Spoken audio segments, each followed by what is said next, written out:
वहीं बैठा। जैसे कि मैंने ऐलान कर दिया है कि बाकायदा मुशायरे का आगाज हो चुका है, तो लिहाजा मैं उस शायर को दावत देने जा रहा हूँ जो मशहूर फारूक कर्नाटक का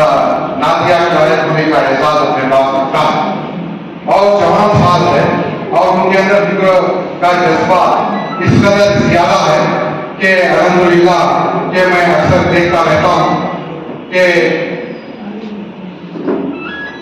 हर महफिल में शहर बेंगलुरु की महफिल में मैं रिपब्ला खान साहब से और सैयद अहमद इम्तियाज जितने भी शाहबाब बैठे हैं चेयरमैन साहब का इस्तेमाल करने के लिए दावत देता हूँ कि चंद आबाद जाकर चेयरमैन साहब आ चुके हैं। मैं इस वक्त जनाब मोहम्मद अली कासिम रिफाई साहब का शायर शान इस्तेमाल करता हूँ ताकि अपनी खुद से जनाब मोहम्मद अली कासिम रिफाई साहब का इस्तेमाल किया जाए कि उनकी आमद हमारे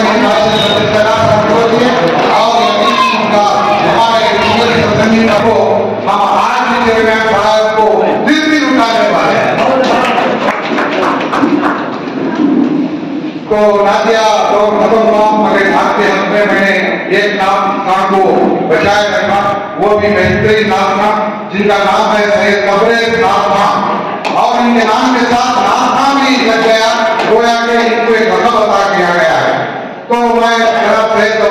कबरेज साहब का गुजारिश करता हूँ कि वो इस मुशायरे का आगाज अपनी मुनफरिद और बेहतरीन सुरीली आवाज से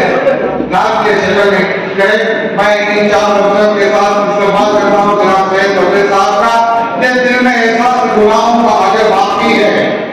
दिल में एहसास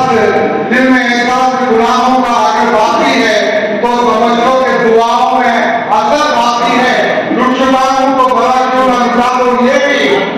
अब तो ले देकर मेरा अपनी जिगर बाकी है।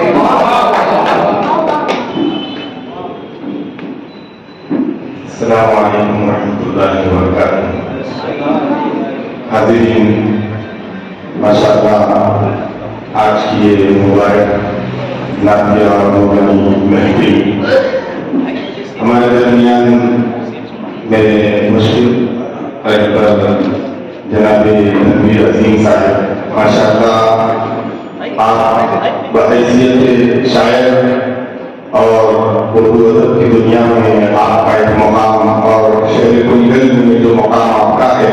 जिस तरह यहाँ के अहबाब, यहाँ के गाँव, यहाँ के लोग जानते हैं, इसी तरीके से शहर बेंगलुरु में भी इनके खिदमात ऐसे हैं कि माशाअल्लाह सिर्फ उर्दू अदब की दुनिया में जो नाम उनको लोहा मनवाया है, इस तरह से आपने फलाही खिदमात में भी लोहा मनवाया है, जहाँ पर मासूम वो बच्चे जिन बच्चों के माँ बाप नहीं होते, किसी के भाई नहीं होते, कोई बेघर रहते हैं, ऐसे मकामात पर उनकी कारकिर्दगी, उनका मकाम, उनकी मेहनत, वहाँ पर भी माशाअल्लाह शादियों का इंतजाम करना। शहर बेंगलुरु में कई मरतबा हमारे सिटी के इलाके में एक शादी साल के अंदर एक मस्जिद रखी गई थी जहाँ पर गरीब बच्चियों के निकाह हुआ करते थे और ऐसी मजलिसों में उलमा को दावत देना, उलमा को बुलाना और तरबियत करना, अज़वाज के दरमियान तरबियत करना, निकाह से पहले अज़वाज कैसी जिंदगी गुजारे, शौहर बीवी के साथ कैसी जिंदगी गुजारे, बीवी शौहर के साथ कैसी जिंदगी, बड़ी अलग अलग मेहनतें इनकी वहाँ इनकी कुर्बानियों को कबूल फरमाए, अल्लाह ताला इनकी खिदमत को कबूल फरमाए। मैं बारगाह रिसालत सल्लल्लाहु अलैहि वसल्लम का नाम का हुक्म हुआ, नाम से पहले 2-3 अशआर मैं पढ़ना चाहूँगा।